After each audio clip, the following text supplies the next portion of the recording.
वह अभी भी यहाँ है। नेहा की आवाज फुसफुसाहट से भी धीमी थी। उसकी आंखें डर से बड़ी हो गई थीं। वह लगातार इधर उधर देख रही थी, मानो कोई अदृश्य शक्ति उसे घेरे हुए हो। उसके होंठ बुदबुदा रहे थे, कुछ समझ न आने वाले शब्द। रवि ने घबराकर नेहा का हाथ थाम लिया। नेहा, क्या हुआ? तुम किसे देख रही हो? नेहा ने रवि की बात अनसुनी कर दी।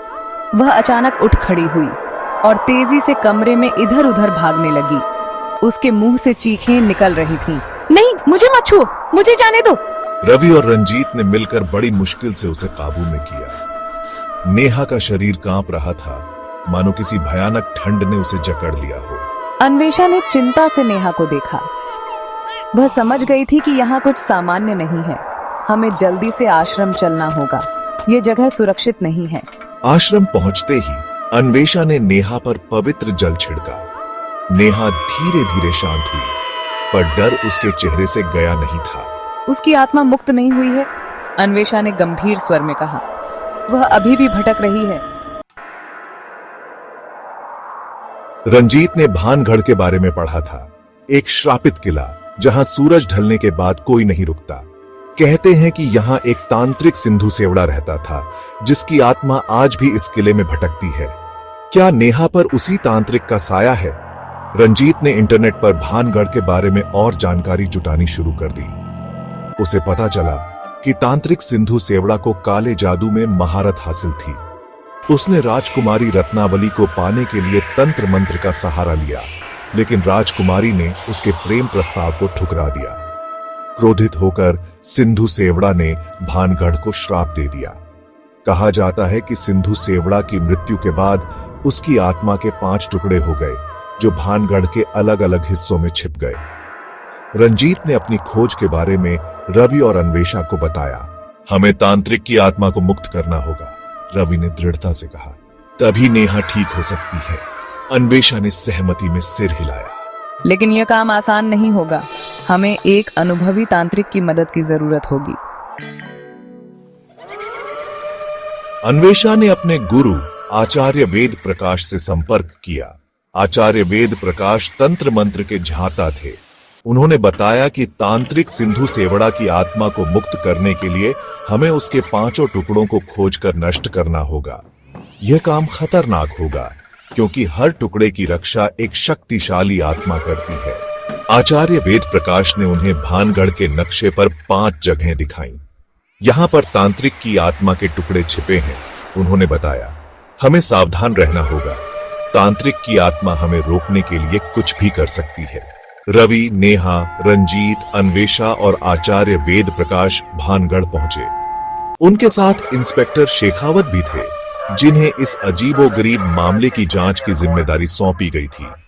भानगढ़ सूरज ढलने के बाद और भी डरावना लग रहा था।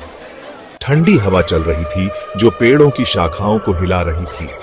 किले की दीवारों से अजीबोगरीब आवाजें आ रही थीं, मानो कोई उन्हें चेतावनी दे रहा हो। हमें जल्दी करनी होगी, रवि ने कहा।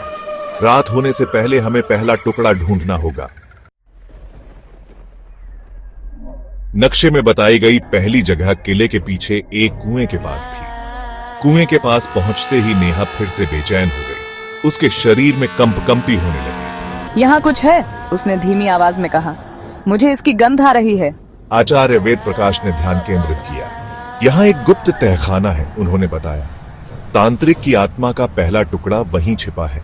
तहखाने का दरवाजा पत्थर से बना था और बहुत भारी था। रवि, रंजीत और इंस्पेक्टर शेखावत ने मिलकर उसे धक्का देकर खोला। तहखाने के अंदर अंधेरा छाया हुआ था। हवा में सड़न और नमी की गंध फैली हुई थी।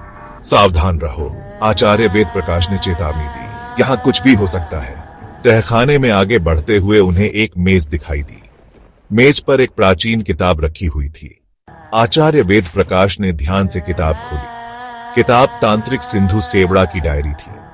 उसमें तांत्रिक ने अपने काले जादू के रहस्यों को दर्ज किया था। यह बहुत महत्वपूर्ण है, आचार्य वेद प्रकाश ने कहा। इससे हमें तांत्रिक की आत्मा को नष्ट करने का तरीका मिल सकता है।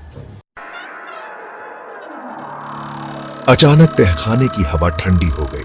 मेज पर रखा दिया बुझ गया और चारों ओर अंधेरा छा गया। कौन है वहां? इंस्पेक्टर शेखावत ने ऊंची आवाज में पूछा। कोई जवाब नहीं आया, सिर्फ हवा में एक भयानक हंसी गूंज उठी। अंधेरे में से एक आकृति धीरे धीरे सामने आई। उसकी आंखें लाल चमक रही थीं और उसके हाथों में आग के गोले जल रहे थे। यह तांत्रिक की आत्मा का पहला टुकड़ा है, आचार्य वेद प्रकाश ने फुसफुसाते हुए कहा। हमें इसे नष्ट करना होगा। आचार्य वेद प्रकाश ने अपने मंत्रों का जाप शुरू कर दिया। उनके हाथों से प्रकाश की किरणें निकलकर आत्मा पर वार करने लगी। आत्मा चिल्लाई और गुस्से से गरज उठी। वह आग के गोले फेंकने लगी जो कमरे की दीवारों से टकराकर फूट रहे थे। रवि, रंजीत और इंस्पेक्टर शेखावत ने मिलकर आत्मा पर हमला कर दिया। उन्होंने अपनी बंदूकें निकालकर गोलियां चलानी शुरू कर दी, लेकिन गोलियां आत्मा को कोई नुकसान नहीं पहुंचा रही थीं। हमें कुछ और करना होगा, रवि चिल्लाया। ये तरीका काम नहीं कर रहा है। तभी नेहा आगे आई। उसकी आंखें चमक रही थीं, मानो उनमें कोई अद्भुत शक्ति आ गई हो। उसने हाथ उठाया और आत्मा की ओर इशारा किया। एक तेज प्रकाश ने पूरे तहखाने को अपनी चपेट में ले लिया। जब प्रकाश कम हुआ तो आत्मा गायब हो चुकी थी। तुमने क्या किया? रवि ने हैरानी से पूछा। नेहा ने जवाब नहीं दिया। वह बेहोश होकर जमीन पर गिर पड़ी। उसके चेहरे पर एक अजीब सी मुस्कान थी। लगता है कि तांत्रिक की आत्मा का एक टुकड़ा नष्ट हो गया है, आचार्य वेद प्रकाश ने कहा। लेकिन यह तो बस शुरुआत है, अभी हमें 4 और टुकड़े ढूंढने हैं। तभी इंस्पेक्टर शेखावत की नजर तहखाने की दीवार पर पड़ी। दीवार पर खून से कुछ लिखा हुआ था।